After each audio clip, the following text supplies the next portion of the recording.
shout out to Chris Ware. Good seeing you on the plane. Hope you're doing well, bud. Hope you didn't read that Slate article. Fucking brush off the haters. Brush off those haters. Well, he doesn't have any hair to brush, so he's got to brush something. Whoa. Oh, he's an old man. Damn. Come on. Damn. He's been bald his whole carear. Man, hair is sensitive, dude. People get sensitive about their hair, man.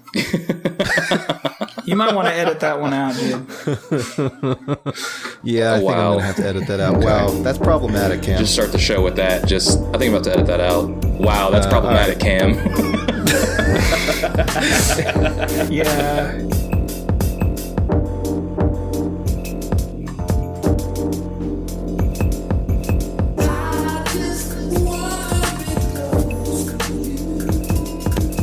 Hell yeah. All right, guys, another successful SPX in the books. Congrats, you guys, on your Ignatz Awards. Definitely well-deserved, I would say, especially when you chucked the bricks at Craig Thompson. And that was pretty sick. He got a little concussed. He's fine, guys. Don't worry. He's not seriously injured. But his bitch ass didn't show up for the rest of the weekend, so, you know. I heard that he had a table with just books on it, but nobody was there. That's just what I heard. I heard, like, he just didn't even show up, but his table was there and had books on it. Yeah, dude was scared. Yeah, he saw your tweets. I mean, I don't think we were the only ones tweeting about it. Call me crazy. Yeah, no, I mean, he didn't do any talks or anything. But I mean, like, dude, Chris Ware was apparently there for just Saturday for like 2 hours for a signing. Is it weird to be on the program and not show up? It's a flex. Yeah. Like, do you think that happens? Yeah, or that's got to be a flex. Box Brown didn't show up, right? And he was like a special guest. But I think I don't know what his story was, but I think like it wasn't anything shady. I think he canceled in advance. I think he said he wasn't going to be able to make it. And I think it was just too late for the printed material to be retracted. I don't know. Right. Yeah. And also Box Brown is like, I don't know where I was going to go with that, actually. I like Box. He's really good. He's really cool. The only criticism I can honestly say about Box is that he's made a career out of writing out interviews that have already been done. Yeah, he's telling somebody else's story all the time. Yeah, that's a good observation, actually. But that's not, I mean, if that's the true. Worst thing about you, then hey, you're doing fine. Yeah. Yeah. And honestly, like, I have actually started a few comics that way. Honestly, I kind of lose momentum because it's not my own story.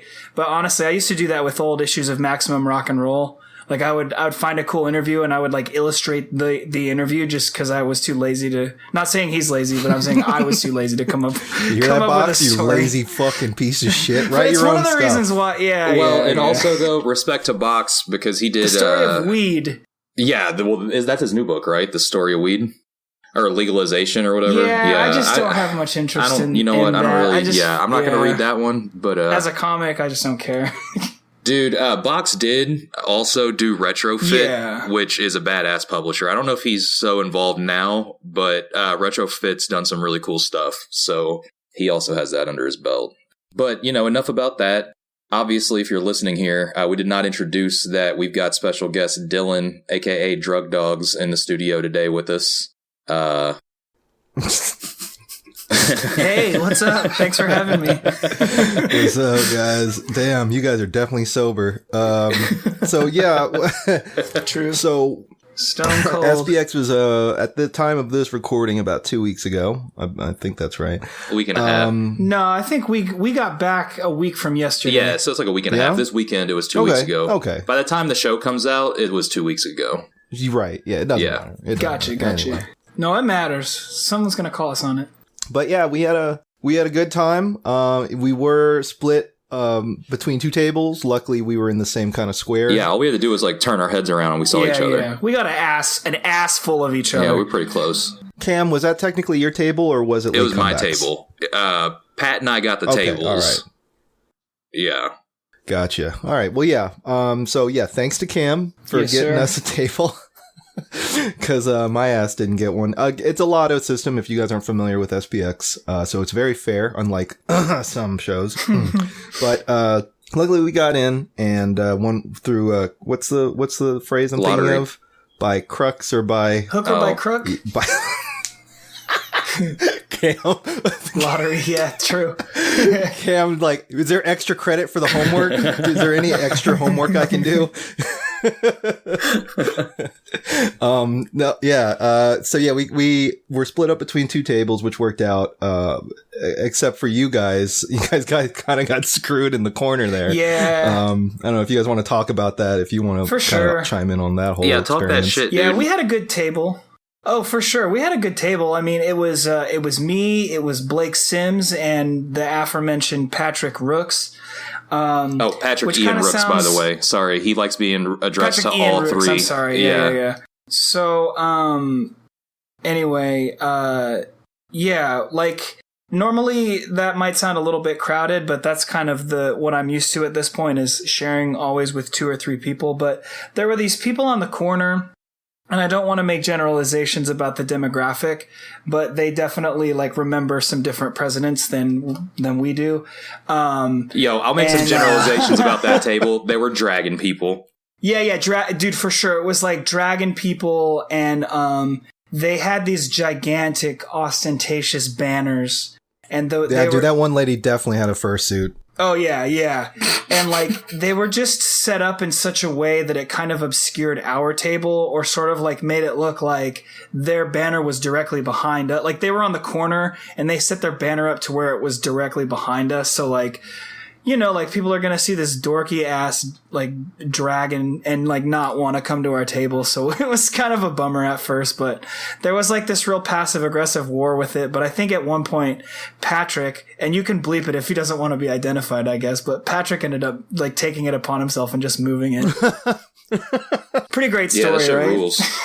He told me that. He was like, I just catty cornered it so that way, you know, it was still visible, but out of my way. And I was like, yeah, I don't blame you, man. Oh, yeah. So, like, the traffic they got, like, I'm not going to comment on, like, the volume, but the types of traffic, they would get people who would stop and talk at that table for like 45 minutes about the difference between a maze and a labyrinth. Apparently there is a difference. I couldn't gather what it was. Damn, dude, that rules. Oh my God, man. Oh my God. It was insane. Man, that's so cool. They definitely were like bummed about like us, so whatever. Yeah, they didn't seem too nice in my limited interaction with them, but I think they knew that we were with you all, so I don't know. Not to say they didn't like you all, but I mean, you know, you all were pretty cramped over there and they didn't look like they were trying to share space. No, that's the weird thing about SPX though, because like in my mind, it's like indie cartoonists and zines and Rezo printed stuff, and like that's where my brain goes. I always forget that like half the real estate is dragon shit. You know what I mean? Like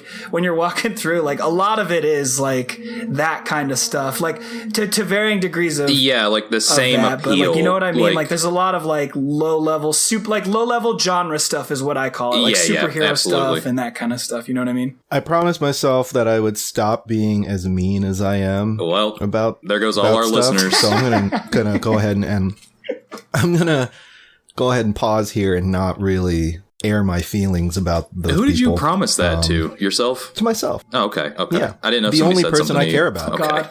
Yeah. Yeah, fair enough. Yeah. I made a promise with God. No, like honestly, it's not to detract. It's personally not my thing. It's just I always kind of forget that is indie comics as well. Like that's a big part of the real estate. I guess, you know what I mean? Like that's technically indie comics. Yeah, in my mind, it's like I know it's indie by kind of like how you have indie music, yeah. and then there's like independent music. You know, like unsigned bands. Yeah, it's two different things, in my opinion. Those dragon people are definitely like DIY. The comic version of the bad acoustic cover coffee shop musicians that are quote unquote indie artists as well. Yeah, you made it a whole 2 minutes without dunking on somebody. Good job. Yeah. Hey, anytime. No, that was pretty mild though. That was pretty admittedly. No, but let's hold JB to his promise. Compared to what I didn't say, that's in my mind. Yeah. That was cool. Yeah, no, I mean, I hear you, and I don't know. Like, I didn't really talk to them, so I'm not gonna, say anything ill about them. But yeah, they weren't too pleasant in the limited interactions I had with them. Did you all? Did you have a more enjoyable show this year, Dylan? Oh yeah. This was my in terms of like how fun it was, and also to be like Carney, like how well I did. It's the best show I've done so far. Hell yeah. And I did SPX last year, so I have that one. I only have that one to compare it to, but still, this one was miles ahead. It was a lot easier of last year for me. I feel like to just do the show than it was last year. Last year, I was so like overwhelmed with everything because I'd never done it, and like, oh yeah, I knew what to expect. We had a bigger crew, like, you know what I mean, like. Yeah, and at this point, this was our third, fourth show together this year, so it was like we already kind of have a system worked out. So, you know, last year was with the training wheels and it was kind of stressful, but this year was a breeze, really. Yeah, the AC was good. Honestly, that's like a low key factor in a lot of shows for me is how good the AC is. This was pretty primo AC, so I was happy. Yeah, it felt pretty good. Yeah, it was really nice in there. And then they had like water stations everywhere this year, which if they had them last year, I did not pick up on that, but they were lifesavers this year. Yeah, that shit ruled. Because I remember last year having to like fill it up at a water fountain and having to wait in line, but I didn't know if my dumbass just missed them in the corners or something. So I'm glad that you all didn't see them last year either then. That means I'm not an idiot. Yeah, we, JB and I tabled next to Late Comeback Press, Caroline and Rachna. Caroline, shout out to Caroline, came so prepared. Iced coffee, cans for everybody. Baked this really amazing Japanese milk bread for us. Oof. And just really, really came in the clutch, especially after night one when we, drank. I think we drank, I don't even know, 2 nights. I don't even recall. Yeah, the first night caught up on us real like sly because I don't think anybody was expecting to go hard on the first night. Was the first night karaoke? It was karaoke. That's how we started off. Like that's how we like started we're just gonna get a couple of drinks, hang out, it'll be cool, and then by like the 12th fucking White Claw or fucking whatever we were drinking, it got pretty wild. Yeah, I'd spent fucking $24 on 3 hotel beers before we even went to go get the White Claw, and that's right. They were charging $8 a drink. Well, that was for like a domestic beer. Everything else was higher. It was ridiculous. Someone explained to me how if you're going to sell out to Bezos, how do you not have an open bar? Dude, I don't know. And we missed the food this year. In that? Was there food this year? Because I missed it. If so, like when I got there, it looked like there was like... It was like fucking Lunchables. It was like little snacky snacks. I don't know. Like it wasn't really anything crazy. Last year it was more substantial. It was like sliders and fucking pizza. Yeah. I don't know, man. The rich people in They Live that sell out to the aliens got like way better deals than we did. And I don't fucking understand that. So whoever's running SPX, if you're listening to this, you guys got screwed. Yeah, like you charge us $400 for a fucking table, not including transportation, printing costs, and so forth. And got money at the door. I did not even know that. Yeah, you charge $10 to get in. Fucking, you better cater us some food. Where is that Bezos money going? Dude, that Bezos money is probably going to the fucking organizers who work, quote unquote, all year on it. I gotta stop shooting on SPX. SPX, I love you. Delete that last part. That's going to be the opening of the show. Completely just isolated, no context. Just you know what? Fuck them. Because you know what? I'll get in there one way or another. I might not win the lottery, but one of y'all will, and I'll just roll in the fucking table. Damn. All right. What if we applied under the name Jeff Bezos? Would we automatically get in? They'd be like, "Oh, Mr. Bezos, I didn't realize it was you." Right this way. We'd get a whole section to ourselves. Comics are cool. My daughter loves comics, so started getting into this small press. I got a little risograph printer here. God, man. If you pay me 38 cents a copy, I'll get it to you in 2 days. It's just like shitty fucking print on demand. Yeah. Some person that hasn't taken a piss break for 4 days is going to print your shitty comic for you. That's right. Man, so I was actually walking around at SPX, and like, if anybody's listening to this show, like, I don't mean to dunk on you here when I say this, but if you do this, just, consider going to another printer. A lot of people had those, like, you could tell they were the print to order Amazon books. Like, they had, like, the weird gloss and, like, the blank white spine. Did you all see a lot of those books around? You could tell that they were, like, I don't know if you guys are familiar with that, like, the whole print to order thing that Amazon does. Mm-hmm. There was a lot of people with books on the floor that looked like that. And I was kind of just like, man, you all can get something that looks, like, more legit for probably cheaper than what you're paying for this. So if you're out there printing on demand through, like, Amazon or something like that, just stop and find a printer. If you need to, DM me on social media. I've got a few recommendations, but don't do that print on demand shit, because it doesn't really look that good. Well, I feel like an idiot, but what do you mean print on demand? You can just do like, hey, I need 7 copies. Boom. Yeah, so like Amazon, you can put your book like you don't up have to print as like a minimum. Yeah, like well, what you could do is you get a contract with Amazon or something like where you host your book on their e-platform, but people have the option to order a printed copy, and it's literally printed like on demand, but it's like these weird like all white. Like it's like the size whatever you want it, but it's like this glossy all white. Like the spines don't say anything on there. You know, they're just all white, and they like look like they were printed off a home computer. So you're not making copies. Amazon is essentially just like keeping these files, and if somebody orders a print copy, it's this like print on demand. So you can go in there and order yourself copies, and they just look horrible. And I actually saw like a few tables with these, and just you know, it doesn't look good. It's not a good look. I didn't see any of that, but I that offends me just hearing about it. So I mean, for the price that they're probably charging you, you know, you can get a respectable printer and, you know, have some nice looking stuff. Sorry to go on that tangent, but, you know. Yeah. Pay to make your shit look nice if you take this shit seriously. Yeah. I didn't notice, probably because whoever's doing that is probably not making the type of books that I'm going to be actively seeking out anyway, if that makes sense. Yeah, well, Sunday I was just so like folded from Saturday night that like I didn't spend any time at the table Sunday really. I was gone for like 3 hours, and I just stopped at every table. You were gone most of the day. I just like went to every table just because I was like, man, I really don't want to sit behind this table. So I really did stop at almost every table. Yeah, there were points of the day too where we couldn't do digital sales because you had your phone too. Sometimes, hey, late so comeback just, like, walk off with. They'll take the sale and Venmo you. That's what they always do for me because I was doing that shit. They did. Yeah, so they'll get you together. Thank you for that again, Caroline and Rachna. Y'all were the real MVPs of the weekend. Yeah, I'm glad that things picked up for them on Sunday because I know Saturday they were not feeling it. Dude, well, they fucking told us because Saturday we were killing it. And and it was because, like, you know, I was talking to everybody that passed, and I forgot if it was Caroline or Rachna, but they looked at me and they were like, we always do this. We just, you know, aren't feeling it the first day, and then we get into the groove of it, so we sell the second day. So they knew what they were doing.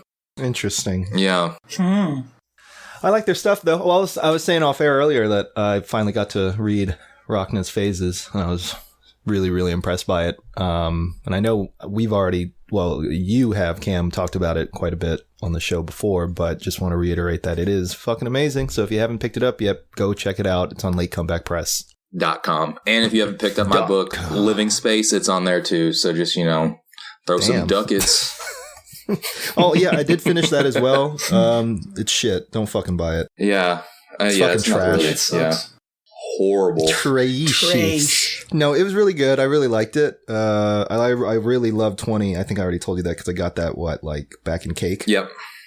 Yeah. Pretty good. 20's the magnum opus. Well, thank you all. It means a lot. Opinion. I love your all stuff too. Don't let it get to your.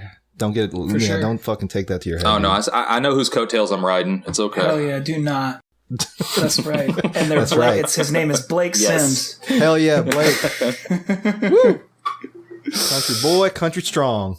Running around his house with a pickle in his mouth. Oh man, yeah, y'all read Logor yet? Oh yeah, yeah, man. I want to talk about Logor. That shit rocks. Like, yeah, it's funny. I'm already excited about it. Yeah, it really is. It's one of the low key comics of the year, man. Like really, like if it really is. If you could get that to a reputable, like you know, if you can get that to the Comics Journal somehow, somebody's gonna put that on their fucking year-end comic list. So if somebody listens to this and has connections, we need to get you a copy of Blake's book because it's fucking hilarious. Very funny. Amazing. I don't know. Like there's a really funny spread in it, and he had it open on the table the whole day, like the whole time at SPX. And I can't tell you how many people stopped just because of this one page spread. And I like, and it was just like funny, and people were just like LOLing for real, like laughing out loud and being like, I don't know what this is about, but I gotta buy it just because of this spread. Like, it was awesome. Is that the maze? Your maze fucking sucks. Your maze fucking sucks. Maybe that's what spurned the maze versus labyrinth. I wouldn't be surprised if it is. Like they were like complaining about our table. He's like, did you see this fucking? He doesn't know the difference between. He's clearly drawing a labyrinth, but he says maze. What a poser! legit, that was like one of my favorite pickups at SPX. So yeah, good job, Blake. Yeah, definitely. And, it's just, it's a special book, and Blake is already fucking a million pages deep in volume 2. Years, of course. Like, by my understanding. The panels that he's shown us so far, the pages he's shown us are hilarious, too. I think that's actually funnier than what I've read in Logar. Yeah. Where he's hanging from the cliff and he's like, my dick is out. Hell yeah. My kind of humor. Get his ass on the show. There. Smart. Makes you think. Damn. Yeah, well, we got to get him call in or something. I don't know. We got to figure it out. If somebody in Bowling Green listens and has a mic, please let me know. DM me. If you can hook Blake up with that mic, I'll send you some books and a shirt or something. Please help out Blake. Give our starving boy a nice microphone to eat. Buy his books. He can buy one, I guess, maybe. Or you're and to never use it again after. For a one-time appearance on Gutter Boys. Mic for nothing. Oh man, what the hell am I going to do with this mic? Damn. Damn. Oh man. Oh man. Damn. Sick. Oh shit. So hey, we got some questions that are actually like somewhat tied into SPX. And I'm gonna go ahead and pitch them up to y'all. All right, y'all. So we got some questions that kind of tie into SPX. So I'm gonna go ahead and just pitch them up. Friend of the show, Yewan Kwan, wrote, "When are you guys gonna have a real star like me on the show?" Well, Yewan, soon. You got a mic, so soon. That's gonna happen. You're one of our most requested guests between JB and I. We always talk about having you on. They followed that up with, just kidding. Tell me about your favorite comics that you picked up at SPX. We were just talking about Logar, so Logar is definitely up there. Connor Williamson's new book came out, and to be honest with you, I have not read it yet because that's something that I want to like sit down with, and I just haven't had the time since I got back. But Connor Williamson's book that just came out from Koyama Press, I'm really stoked about that. Nice. JB and I actually talked to him for a little bit about Bret Hart. And he was telling us a cool story about how...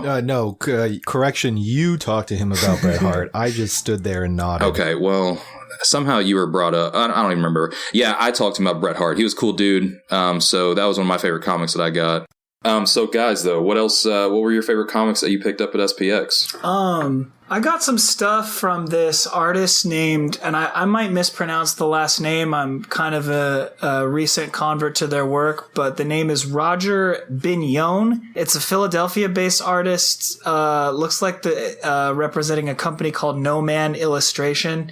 Anyway, they had these like insane Rezo and screen printed comics. I bought everything that was on the table, but there was one called Homunculus, the Refuser.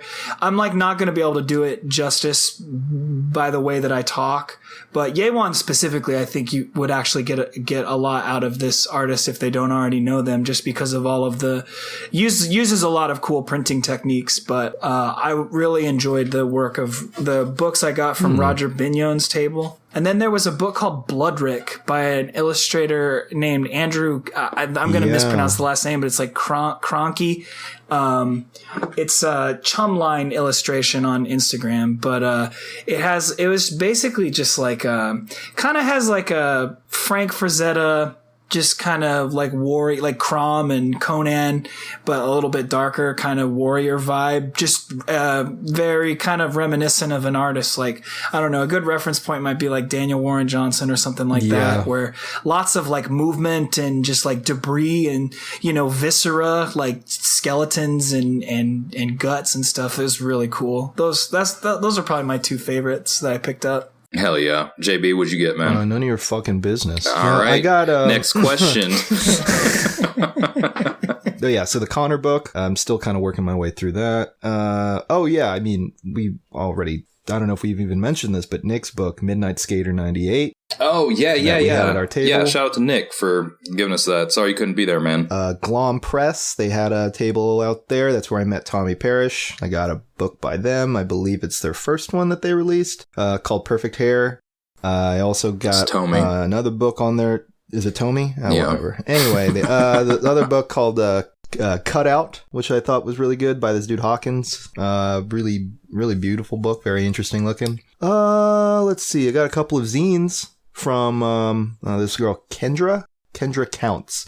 I met them before the year prior. Oh shit, what was it? They just like came across my table. I think it was because I was next to Paul at Hidden Fortress Press, and she was a big wrestling fan. So that was cool. Got to see her again, and she handed me some zines, and then I went by her table later and bought some more stuff from her. Let's see. Oh, big shout out to Jim Rugg. I went to go buy this, and then he just kind of handed it to me. It's his wrestling zine with a lot of his drawings. It's not really a comic per se, but that's a cool one though. Yeah, it's really well done, and it has all of those like beautifully done, like amazing fucking ballpoint drawings. Yeah, dude. Oh my god. Yeah, he had some of those originals. Did you all see those? Did he at his table? Yeah, his table was always mobbed, so I honestly I never really got a good view of all of what he had. I popped by Sunday. He always had people around near the end, and he wasn't even at the table, but his stuff was there. So I flipped through the binder, and he had some of those ballpoint pen drawings. They were like $200, which honestly, for like something that nice, it's worth it in my opinion. I didn't buy one, but absolutely, I wouldn't feel ripped off if I paid $200 for that. Ballpoint's a great medium if you're good at it, and he makes it look so natural. It looks so good. Yeah, and you can tell he's just dicking around doing it too. Right.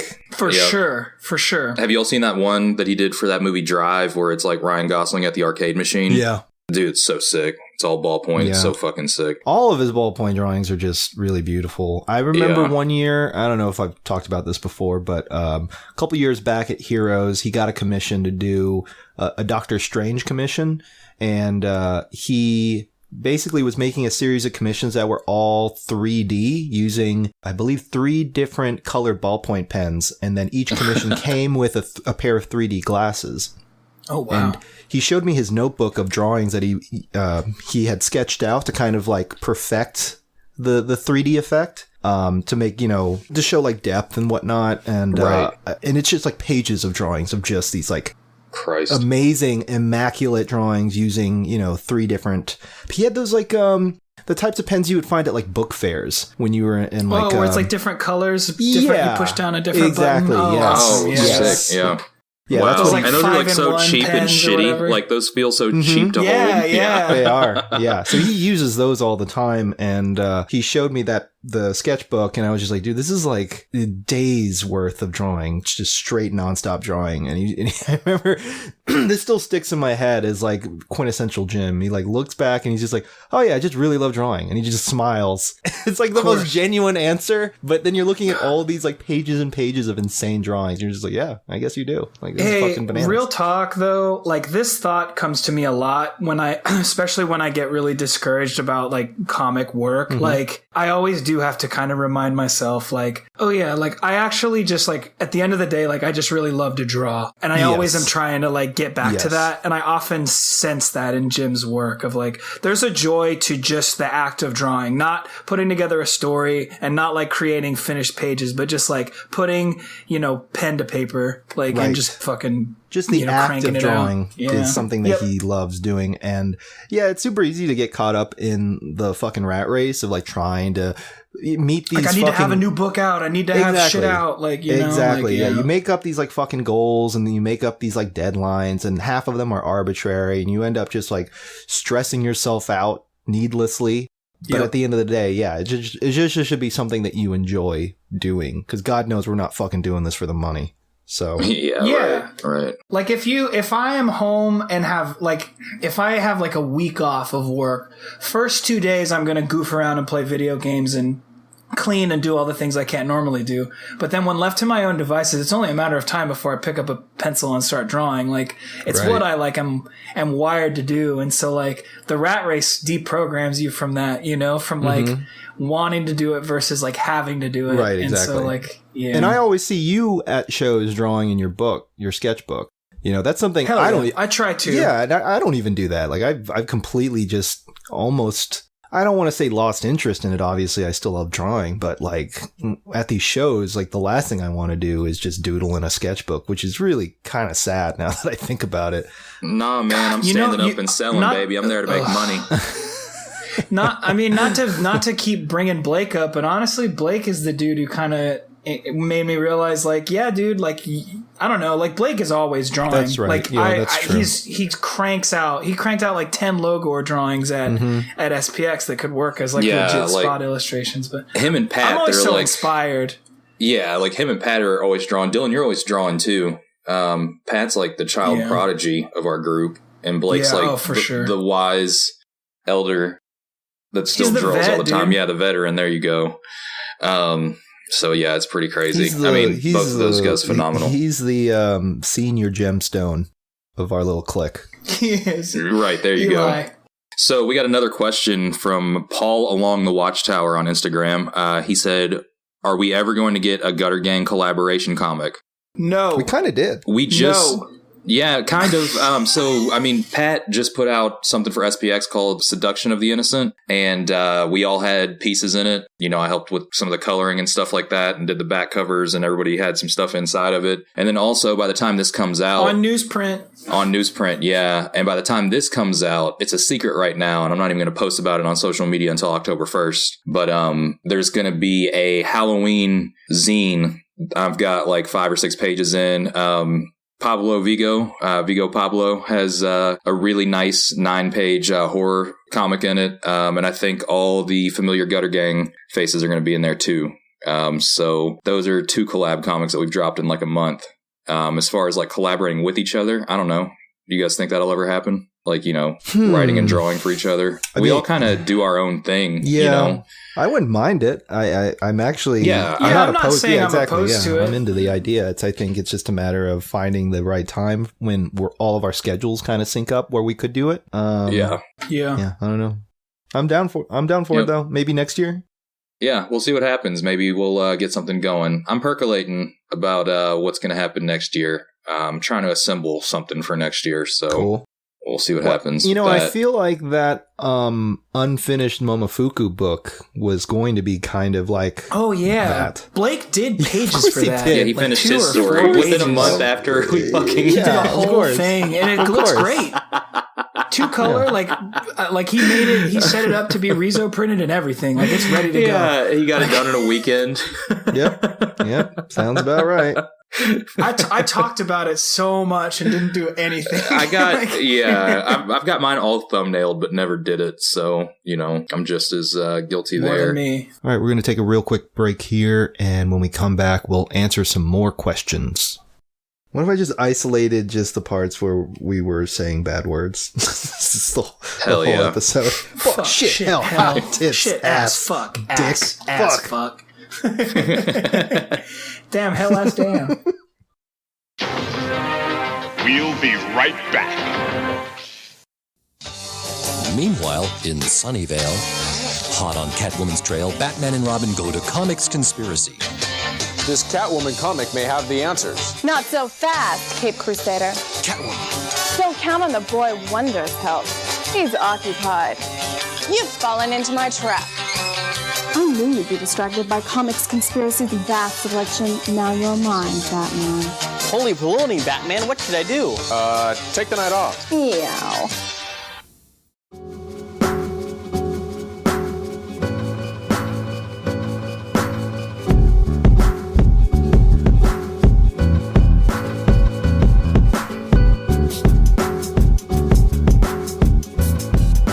So, a couple other questions.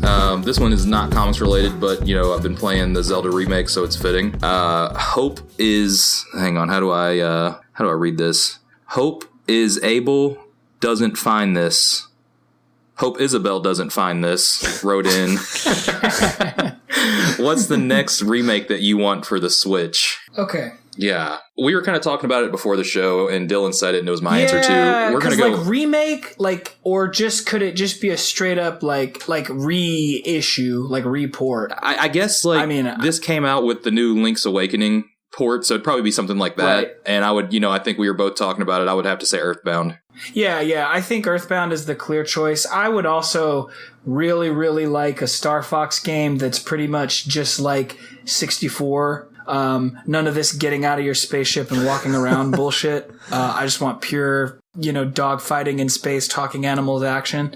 I would say one of those two, in terms of a remake, would be really, really highly anticipated by me. I don't know what they're doing for Metroid. I tune out Metroid they scrapped news it, because right? Wasn't it going to come out and they got rid of it? They always do this, but obviously, a remake of the true Super Metroid style game with maybe some updated graphics could be cool. Though they have kind of done that in the past. I would still, I love Metroid, so I'd love a new Metroid title. But pretty basic ass answers, honestly. But I'm a Nintendo guy, so yeah. I mean, if you had to give that, you don't want to just remake a shitty game, so it'd have to be a game that was like a tried and true classic, like those. Yeah, so strong titles. For I sure. would love to see a Ghosts and Goblins revamp. Dude, that game is so fucking hard. So hard. Just because, so hard. So hard. I was playing it the other day because it's on like the Switch SNES library thing they put out. So fucking hard. Yeah. I always liked in that game that like when you got hit, you literally lost your clothing. Yeah, like, you're just in your boxers. Pretty great. That's awesome. So, Taylor Mashed Taters wrote in, would you fuck Rob Liefeld? Be honest. No, absolutely not. We have like 19 group chats going, and I said this in one of them. So, but I bet you Rob Liefeld has never went down on his girlfriend or lady friend. Just throwing that out there. Just gonna throw that out there. I'm 100% convinced that his kids were made in vitro using some sort of like third party insemination process. Because I'm pretty sure Rob is. He drew them first. I mean, Rob is definitely. I don't know. I get the vibe of like he's never seen a naked woman before, let alone had sex. Dude, I could see that. Yeah. Like, oh my god, yeah, I could totally see that. Do you think he like has hung out with his kids before? Or do you think he just takes photos of them on Instagram and then they go go back into hiding or some shit? He's a pretty emotional dude. Anytime he posts like his son's in college now. I know this because I'm on Instagram and he posts everything. So before anybody says I'm a creep, all you have to do is follow this guy. Cam is the Rob Liefeld information. Dude, it cracks me fucking up, man. But he every time he posts that his son is like leaving to college, he's like had to hold back tears this morning. Like he's very open about his emotions with his kids. So I would say that I don't know, man. I would say he probably does have a relationship with them. But for sure. Yeah, would y'all fuck Liefeld though? Man, no. I mean, honestly, like he turns his whole life into web content. I wouldn't want to get trotted out in front of the internet and everything like that. It would just become a whole thing. If it was just like something that could stay off of the radar and it could be something I could just tell my friends, like maybe. But as it is, I don't really trust Rob on the internet with something like that. So no, that's a no for me for now. Dude, I would say that he reminds me, like when I see him, he looks like one of the Home Improvement kids if you just like slapped a 40-year-old filter on him. Like maybe I could see that. Oh, that's so creepy. I could see that. What were you talking about where he like started a live video and he realized that the rabbit filter was on? And he was like, hold on, guys, I gotta take this rabbit filter off. I can't figure out what's going on. Don't leave. Overwhelmed. Yeah. Funniest thing I've ever heard, man. He was just so upset. He was like, I can't believe this fucking bunny thing is on me. Like the audacity. I can't get it off. Yeah. Get it off. Yeah. But he's just having this meltdown and like the comments are just rolling in like, LOL, you look so funny, Rob. LOL. And it's Rob like, definitely reads as the type of person who like is just never grew up past that age where like if you get picked on enough you just start crying. Oh yeah, 100%. Like, that's definitely him. Like if you ragged on his shoes for just a little too long, he would just start tearing up. No, I don't think he would, like, as a defense mechanism, he would be like, well, I'm wearing Nikes and that's the highest selling brand ever. So, no. He would still, he would still, he'd be like, they are the best try to shoe. play it off and defend himself, but while also holding back tears. Yes, 100%. 100%. He's a dude that probably punched a bunch of holes into his wall when he was a teenager. Probably still does, honestly. Drywall puncher for certain. Yeah. Absolutely still does. He just reads his Twitter comments and just punches holes in the wall.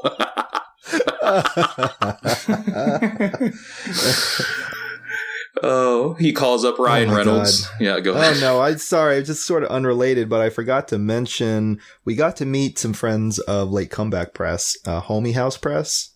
They were really cool. Nice, and we're gonna see them again. We'll talk about that later. Chicago we'll talk about that later. Sorry. Yeah. Anyway. Yeah.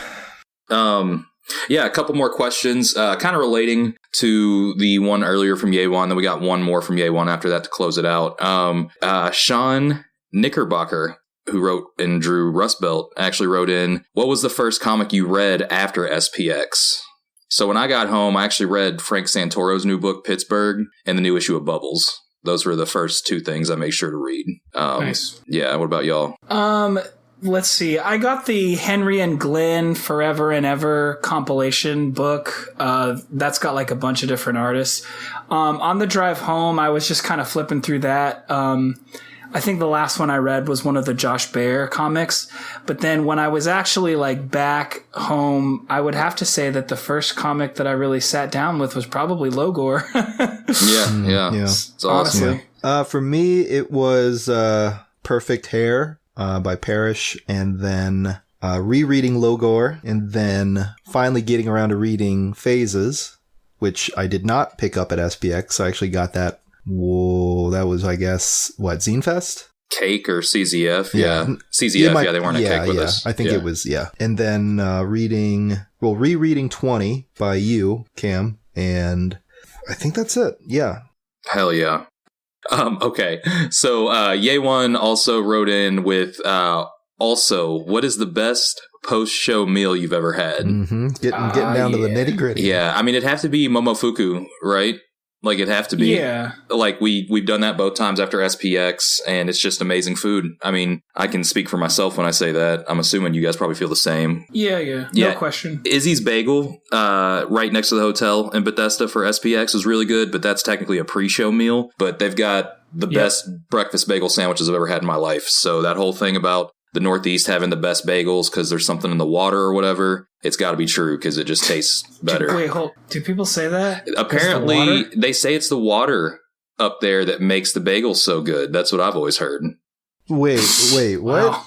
I'm dead serious. I don't know if DC is the Northeast, dog. I think that's more the Mid-Atlantic. I'm sorry to be that dude. No, you're okay. Well, doesn't Louisville have like the best water? We have the best tap water. Best tap water. Yeah, okay. So DC is not... I guess that is more like Mid-Atlantic. Yeah, you're right. Because there's definitely like a lot more states above it north. Well, you know what? The further north you get, the better the bagels you get. I've never actually the only reason I know that is because this is a wrestling thing. I know like the Mid-Atlantic territories covered like Maryland and parts of Virginia. And then I know that like Vince's territory didn't hit those spots. And Vince was like a Northeast guy. I know. That's how Yo, check this out though. So apparently the water in New York has low concentrations of calcium and magnesium, which makes it softer than average water. So whenever you cook bagels in it, the bagels are softer and more aerated, where a harder water strengthens the gluten in the dough, resulting in tougher bagels. Interesting. Damn. Okay. All right. Yeah. So. I don't know. Yeah.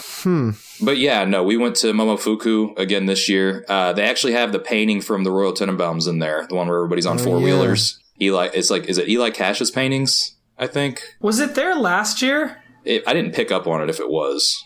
I didn't notice it last year. We were seated in a different place, maybe, but yeah. This time we all just like split everything. Like we just ordered everything and just passed around a bowl. Yep. It was. We had a big group. We had a big group last time, but we had a bigger group this time. Yeah, it was everybody that we've talked about on the show. Shout out to, who else was there? Morgan Freeman's Earring went, and Andrea Bell also went with us. So Maddie and Andrea, it was cool to hang out with you all and eat some good food. Yep. Mm-hmm. I'm sure if we do SPX, we're going to go back next year. Yep. So if you're a cartoonist and you aren't afraid to spend that money, and actually if you do it like we do, we only spent like $50? Not even. We each. Did good. Not even, dude. I think we made with tip it was like 50. It was 35 plus a beer plus tip. Yeah. So it was like 45. No. With tip it was like 35. Oh. Well, but I think we all each got a beer, which is like between $8 and $10, right? The food part was 35. Yeah. Yeah, the food and tip, it was 35. And that was 35. And I just like ordered one of everything and we just passed it around the table pretty much. Yeah. So also that's the move. So shout out to our server who was really cool. We always get really cool servers there. Oh yeah. Hell yeah. Oh wait, also shout out to the group of people who dropped a glass and like cut that lady open and couldn't figure out how to close a wound. Oh my god. It was like a 30-minute ER segment like happening right outside of our table. It was wild. Oh, it was like these rich people all dressed up, like they were all wearing like dresses and suits and stuff, and this lady dropped a glass and like cut her foot, and the guy was like coming over to help her like dress it, and instead of like applying direct pressure to the bleeding wound, he would like gingerly place a napkin on it, and then it would soak up with blood, and then he would take it off and put another one down. It was like a Benny Hill 20 minutes sketch too. or something. It was like Mr. Bean. Yeah, it was like watching Mr. Bean in real time. Like, well, what the fuck is wrong with you people? That's again, like, money just like makes your brain smoother. I'm pretty sure that's how it works. Yeah, for sure. It just irons out them those wrinkles. pesky poor people wrinkles. Yeah, those wrinkles happen because of stress. So like the more economic like strenuous situations, you get more wrinkles and you're more smart. You're more street smart. Exactly. I like a clean press suit, and I like a smooth brain. Yep. That's I think that's it. That's it for the episode, y'all. I think that's a good that's it for the stopping emails. point. Right? Yeah, that's true. Yeah, I don't know. Oh, real quick, a shout out to Caroline Cash, who I believe they didn't really debut their book at SPX, but it's definitely, I believe, the first like big show that has it. Yeah, it came out a few weeks before online. Yes, and it was they had a Girl in the World. For anybody curious. They had an opening or like a debut show at Challengers here in Chicago. And that was fun. So yeah, I mean, it's been well received and rightfully so, obviously, because it's a fucking great book. Yeah, one of my favorites of the year. Yes. And it was cool seeing Caroline all weekend because they were like right across from us at SPX. So I would see them quite often throughout the weekend. Yeah, Andy was like literally right across, but they were like on the corner. No, they were right across from us. I mean, the corner was actually... the Silver Sprocket gang. That was Silver Sprocket right on the end of the aisle. And then next to them was Trevor and Jen. Yeah. And then next to them was Nicole Gu and Dave Baker. Yep. Oh, yeah. And they're also really great people. Also, congrats to Nicole, whose new Batgirl book just debuted. That's a pretty big news. Is it out already? Yep. It is out. It's part of that young adult line of DC books. Oh, I didn't know it was out already. I'll have to buy it at the shop tomorrow when I pick up books. Cool. Yes, sir. Yep, looks really great. So yeah, pick it up if you haven't. I saw some preview pages. Yeah, for sure. Also, shout out to Jen Woodall. We did, by the time this comes out, the pre-orders are going to be over, but we did another run of the manga shirts in pink and white this time. And the first time when they came out, month and a half, whenever it was, we got some decent numbers in, but Jen posted that shirt and my DMs just went crazy. So thank you, Jen, for that. We put out a second printing and I've done almost triple the numbers than the first one. So, pretty awesome. Thanks, Gutter Gang out there. Bunch of strangers buying this, and I just want to shout out Jen because I feel like you posting that shirt is what blew that up. So shout out to you for that. But yeah, by the time this comes out, they're going to be off sale.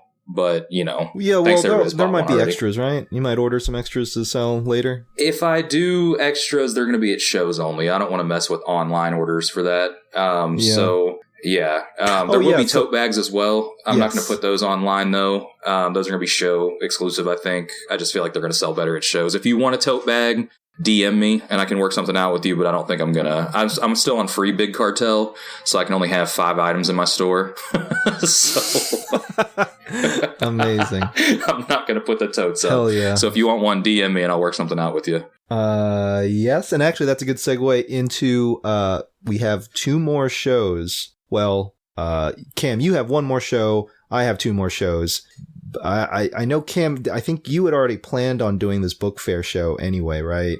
Yeah. Late Comeback is going to ask me if I wanted to table with them. So, yeah, I'll be with them. Okay. So, so we'll... And you. Yeah. So, we'll all be at Chicago Art Book Fair. That was not... And Ye1 and Ben, too. Yes, they'll be at their own table because they're like legit artists. We will be...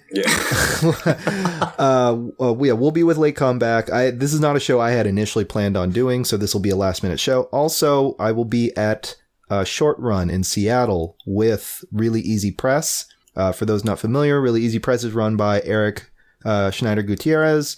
He's a nice fellow that put out my... Tokusatsu Villains Monster Zine, as well as the person that collaborated with me on Daikaiju Team Alpha, which debuted at SPX. Thanks to everybody that picked up a copy. We have more copies now that'll be available online. Plus, we'll have copies at both of those shows coming up in November. I want to say short run. When is short run? You fucking piece of shit. Okay. Yeah. So short run. Yeah. So short run will be on November 9th. And then Chicago Art Book Fair will be that following weekend. So I believe that's what? The 16th, the weekend of the 16th and 17th. It's a 2-day show. So yeah, if you are in the Seattle area or in the Chicago area, please come by to either of those shows, and we will have some new merch for you. Yeah. So yeah, if you're going to be attending there, just come by and say hi, and I don't know. Also, thanks to everybody that came by our table and at SPX and said hello, even if you didn't buy anything. It was really cool to see some people that listened to the show for one reason or another. Yeah, that was super cool. Well, somebody came up the first day wearing one of the manga shirts, and they were a listener. So it's cool. It's cool to meet you all in real life. Yeah. Yep. Also, a Vert bag. We got one guy in a virtual pro shirt. Joey. Yeah, Joey was there. Joey. Shout out to Joey if you listen to this. And we didn't really talk to him a lot, but what's his name? Joey. Yeah, Joey. Oh, yeah, Joey. Yeah, Joey B. Yeah. And then, Maddie, just want to shout you out again. You held it down all weekend at SPX, came through with some donuts, went out to eat with us and everything. Thanks for the donuts. Yep. Yeah, real cool Duck dude. Donuts in DC or Bethesda apparently is really good. Duck Donuts. Mm-hmm. Duck Sounds Donuts. Cool. Matt is single-handedly supporting the DIY scene. He's the patron. He is the patron saint. He's the DIY patron. Yeah, dude. And when it comes to comics and wrestling stuff, he's like the point guy. Patron saint of DIY. So, once again, though, I just want to plug towards the end here that, with this being October, head over to my Big Cartel at camdelrosario.bigcartel.com. There's going to be a zine. It's going to be 20 to 28 pages, depending on how it lays out, but it's going to be a bunch of Halloween-related stuff. It's called, Trick or Treat. I want to suck your dick. It's got me, JB, Dylan, Blake, Rachna, Vigo Pablo. Really good stuff in there. His American debut as far as being published. We've also got an episode coming out with him soon. We talked with him for quite a while about the comic scene down in Buenos Aires, and it's a pretty good conversation. So I'm stoked for you all to hear that. And Argentina. Yeah, in Argentina. You can read his, he's got a 9-page story in this Halloween Trick or Treat book I'm doing, and it's his first time being published in America and in English, so, I'm helping him with the translation right now, so he's already translated it, I'm just helping him fix the grammar. I don't know how to speak Spanish. Sure, the little things. Yeah, so I don't want to flex like I can speak Spanish. So thanks everyone for tuning in. We will try to keep this at a bi-monthly rate, even though it's been monthly lately. We had deadlines, but show season's about to taper down, and it's going to be the depressing months of the winter. Yeah. So, if anything, I will be more. I'm going to be busier in the next 2 months. So I'm a little worried about finding time to edit. In multiple, I don't know. We'll see. I just have 4 books I have to fucking do. So Gutter Gang, we need an intern. If you know how to edit, oh my god, get in touch. No, because I'm gonna fucking hand it off to them, whoever it is, and then it's just gonna bug me. There will be things there we will that definitely get canceled. If somebody else edits what we say and doesn't know what to take out, we'll be over with. Oh yeah, he did an African voice and said the F word over and over again. It was really, really insensitive. Yeah, I'm not sure if it was ironic or not. He was leaning into it a little too hard for it to be ironic. Hey Dylan, thanks for coming on the show. Thanks for having me, guys. Yeah, we always love having you.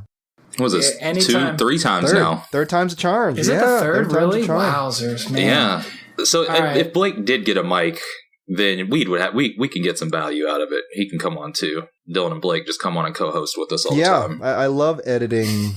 Pat, your band though, you and your soundboard, never again, bro. Oh, that was awesome. I love editing 5 separate tracks.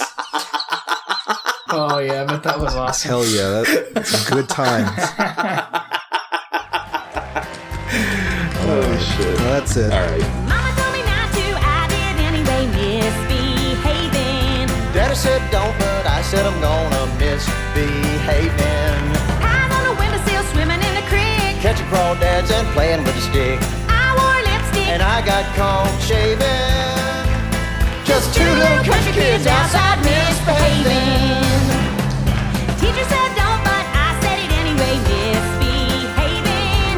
Preacher said no, if you do, you're gonna pay misbehaving. Kicking and spitting and cussing out loud. Running through the house with a pickle in my mouth. Playing in the street, look at me outside of waving. Just two little kids out there misbehaving. We thought we was just messing around till we met that man in the thorny crown. It taught us that tricks and mischief leads to Satan. So from now on, there's no misbehaving.